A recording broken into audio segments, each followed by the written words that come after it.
L'histoire commence avec notre protagoniste principal, Akira, est un homme séduisant doué pour les jeux. Un jour, alors qu'il est dehors, une fille chat apparaît soudainement et le tue. Le moment suivant, il se retrouve dans un espace étrange. Il découvre que de nombreuses personnes sont déjà arrivées ici et qu'elles ont toutes les mêmes menottes qui restreignent leurs mouvements. C'est alors que la fille chat nommée Mion apparaît au milieu de la scène. Tous ici ont été sélectionnés comme rats blancs pour un test. Ils sont considérés comme morts dans le monde extérieur et ne peuvent survivre qu'en participant à divers jeux selon les règles. Après avoir dit cela, quelqu'un mécontent d'être asservi la provoque. C'est alors que la main étrange de Mion se transforme en un canon et le bombarde immédiatement. Elle continue ensuite en leur disant qu'ils ont un super pouvoir et que 5 secondes avant de commencer le duel avec leurs ennemis, ils peuvent déverrouiller leurs menottes pour utiliser ce super pouvoir. Après sa petite démonstration de force, elle donne la parole aux participants pour poser des questions. Elle se rapproche d'Akira en le fixant dans les yeux. Un homme bien baraqué lui demande la raison de leur enlèvement mais la fille ne répond pas. Une fille lui demande pourquoi ils sont choisis eux et pas d'autres personnes mais elle ne dit toujours rien. Maintenant, ils peuvent retourner dans leur chambre pour se reposer. Quand Akira voit son super pouvoir, il a une expression étrange. Le premier jeu est un combat en 1 contre 1, et Akira est placé dans une salle de classe. Tant que l'adversaire reconnaît sa défaite, s'évanouit ou meurt, le jeu se termine. Immédiatement après, ses menottes sont relâchées. Le premier adversaire qu'il rencontre est Madoka, à qui a été donné le super pouvoir de transformer le bois qu'il tient en main en une épée tranchante pouvant tout couper. Face à l'attaque de Madoka, Akira continue d'esquiver, puis se cache dans une petite pièce en lançant des objets sur Madoka. Il lance ensuite un leurre, et quand il est coupé en deux, une multitude de plumes s'échappe. À ce moment-là, Akira dit à Madoka qu'il n'ose pas utiliser son super pouvoir facilement parce qu'il est très dangereux. Après avoir dit cela, il ramasse une plume, en insistant sur le fait que son super pouvoir est de transformer sa main en un canon, comme Mion, ce qui trompe avec succès Madoka. Elle croit maintenant totalement que Akira a le même super pouvoir que Mion. La seconde suivante, la main d'Akira devient réellement un canon, battant Madoka d'un coup. En fait, le super pouvoir d'Akira s'appelle Sophiste. Il peut avoir n'importe quel super pouvoir tant qu'il fait croire à l'autre qu'il le possède. Donc, que son super pouvoir soit puissant ou non dépend de l'imagination de son adversaire. Passons maintenant à notre autre protagoniste, Yuri. C'est une fille enjouée et gentille. Elle a autrefois tendu la main à un homme en détresse qui s'est avéré être un harceleur pervers et l'a honte depuis. Par la suite, alors que Yuri se promenait dans les rues, elle a vu le harceleur pervers essayer de sauter d'un immeuble et est allée le sauver. Pour finir par être entraînée en bas du bâtiment par le harceleur, avant de se réveiller dans cet espace étrange. Après s'être calmée, elle prend la note sur son super pouvoir. Elle pose ensuite sa main sur le mur et pousse doucement, provoquant un gros trou dans le mur. Il s'avère que son super pouvoir lui permet de renforcer sa force physique 5 fois plus. Elle s'allonge sur le lit, désespérée, en pensant à sa vie malheureuse. Quand elle était jeune, son père a abandonné sa mère. Il n'y a pas longtemps, elle a vu sa mère ramener un homme à la maison avec une fille. Yuri a cuisiné pour cette fille pitoyable et l'a aidée à prendre un bain. En outre, Yuri a remarqué que le corps de la fille était couvert de bleu et qu'elle ne cessait de murmurer des excuses pendant son sommeil. Cela a rappelé à Yuri que sa mère avait pleuré et s'était plainte que si elle n'avait pas eu Yuri avec l'homme qu'elle avait rencontré par hasard,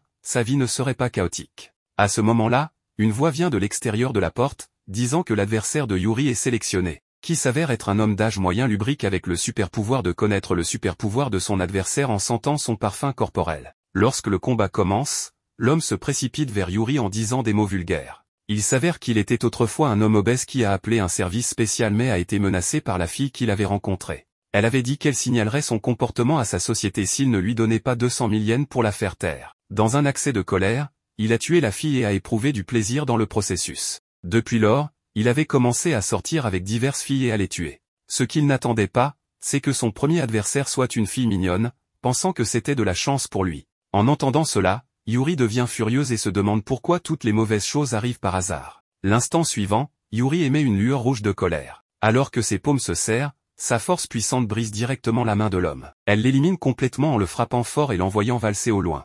Maintenant, Akira est dans sa chambre en train de réfléchir à l'origine de son super pouvoir. À ce moment-là, Mion apparaît soudainement et révèle que l'énergie du super pouvoir est transformée à partir de la vie des autres. Chaque fois qu'il l'utilise, quelqu'un sur Terre meurt. Il se réveille soudain de son rêve et est conduit dans une pièce.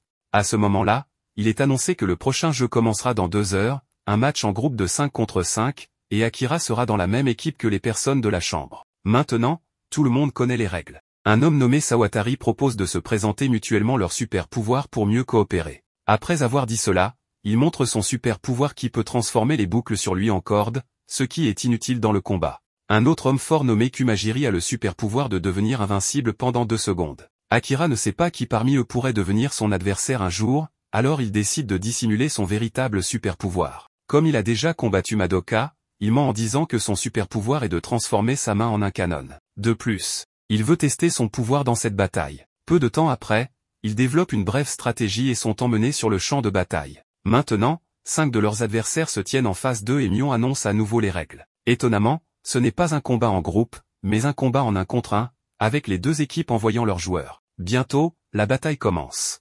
Ils envoient Sawatari combattre et son adversaire est Rin, une femme aux cheveux rouges enveloppée dans un drap blanc. Peu de temps après, Sawatari est vaincu par Rin avec des couteaux tranchants qui traversent son corps. Akira est surpris de ne pas avoir bien vu comment elle a fait, bien qu'il sache que c'est le super pouvoir de Rin. Dans le combat suivant, ils envoient Kumajiri, qui peut devenir invincible, combattre Ringo, une étudiante aux lunettes. Avant que Kumajiri puisse agir, Ringo se rend directement. Après être sorti du combat, elle dit à Rin que son super pouvoir est de copier le super pouvoir de son adversaire, mais quand elle a essayé de l'utiliser, rien ne s'est passé. De plus, elle sait qu'elle est absolument incapable de battre un homme aussi fort, alors elle doit admettre sa défaite. Mais Ringo ment, elle ne peut copier qu'un dixième du super pouvoir de son adversaire, et elle sait que le super pouvoir de Kumajiri est de devenir invincible pendant 2 secondes. Ensuite, l'adversaire de Madoka est une fille qui peut agrandir des billes. Après quelques rounds de combat acharnés, Madoka se fait quand même battre par la fille. Maintenant, c'est au tour d'Akira. Dans cette bataille, il veut tester comment il peut déclencher son super pouvoir. Après quelques rounds,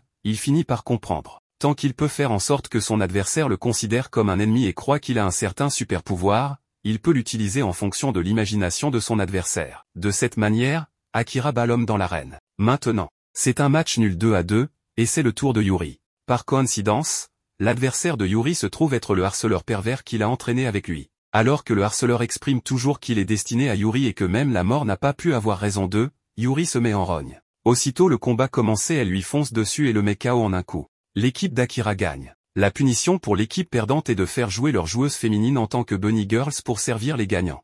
Après cette étrange punition, ils sont emmenés à l'entrée du 3e jeu, où ils doivent entrer dans 5 portes différentes. Akira exprime délibérément son affection pour Yuri avant de partir, apparemment dans l'intention de renforcer leur relation. Akira entre dans une zone étrange où il rencontre un garçon aux cheveux jaunes. Avant de pouvoir parler davantage, il découvre que 4 hommes étranges en rouge poursuivent Yuri. Le garçon révèle que les 4 hommes appartiennent au camp rouge. Après avoir dit cela, il se place devant Akira et Yuri pour les protéger et utilise son super pouvoir pour tirer d'innombrables flèches. L'un des 4 hommes transforme sa main en un canon.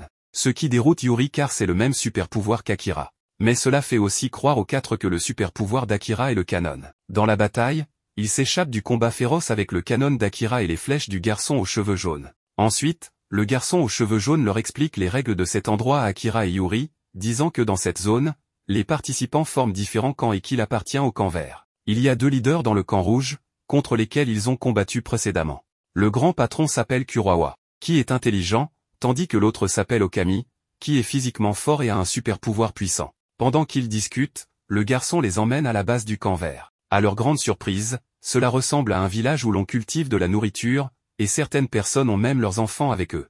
Yuri aime l'ambiance ici. Le garçon aux cheveux jaunes les conduit ensuite à rencontrer le chef du camp vert. Sachant que le super pouvoir de Yuri peut renforcer sa force originale 5 fois plus, le chef est choqué. Le super pouvoir d'Akira, qui lui permet de transformer sa main en un canon, est déjà un super pouvoir de rang A, tandis que celui de Yuri est un super pouvoir de rang A encore plus puissant. Le chef en dit alors plus sur cet endroit. Ici, chacun porte un dispositif d'identification et peut obtenir des points MP en accomplissant la tâche assignée par l'organisateur, ce qui permet d'échanger contre une variété de fournitures pour la vie ou des informations souhaitées. Celui qui collecte 1000 points MP peut passer au 3e jeu.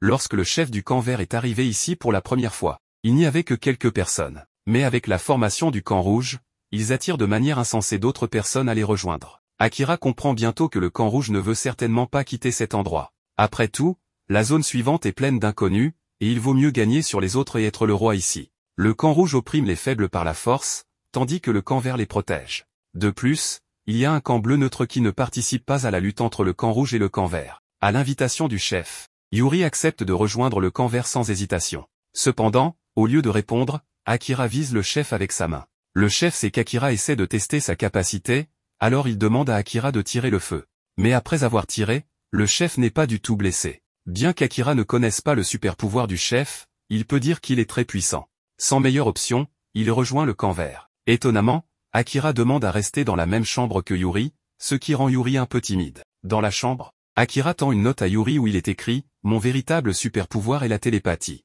Yuri est si innocente qu'elle croit les paroles d'Akira, et ils peuvent vraiment communiquer par télépathie. Akira fait cela parce qu'il ne veut pas que le camp vert connaisse son super-pouvoir et qu'il veut faire de Yuri son allié. Il révèle ensuite leurs objectifs mutuels. Yuri veut passer le jeu et retourner s'occuper de la petite fille, et Akira veut aussi le passer rapidement. Par conséquent, il conclut une alliance.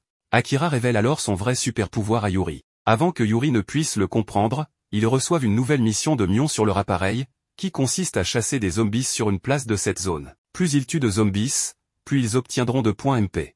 Tôt le lendemain matin, ils suivent le camp vert jusqu'à la place. Dans la bataille, Akira fait croire à Yuri qu'il peut transformer sa main en un canon et combattre les zombies avec. Le chef du camp vert amène également d'autres personnes dans la bataille. À ce moment-là, le camp rouge arrive. Ils jettent inopinément les nouveaux venus qu'ils ont capturés sur le champ de bataille, les transformant en nourriture pour les zombies. Akira et Yuri sauvent la fille aux lunettes, Ringo. Par bonté d'âme, le chef du camp vert décide également de sauver les gens et rejoint à nouveau la bataille. Juste quand tout le monde pense que le problème est sur le point d'être résolu, un roi zombie apparaît soudainement, et le chef du camp vert bloque le roi zombie pour sauver ses compagnons. Pour sauver ses compagnons, il doit libérer son super pouvoir. Au cours du processus, il semble immunisé contre toutes les attaques du roi zombie. Alors qu'il lève la main en criant l'échec de la médiation, une puissante onde de choc fait un gros trou dans le corps du roi zombie tandis que le chef du camp vert se fait également mal au bras. Il s'avère que son super pouvoir lui permet de négocier avec son adversaire après l'avoir utilisé. Pendant le processus, toutes les attaques lui sont inefficaces. Jusqu'à ce que la négociation échoue, les attaques se refléteront sur l'ennemi, tandis que le chef du camp vert sera également blessé. Cependant, le roi zombie ne meurt pas, il se relève au contraire.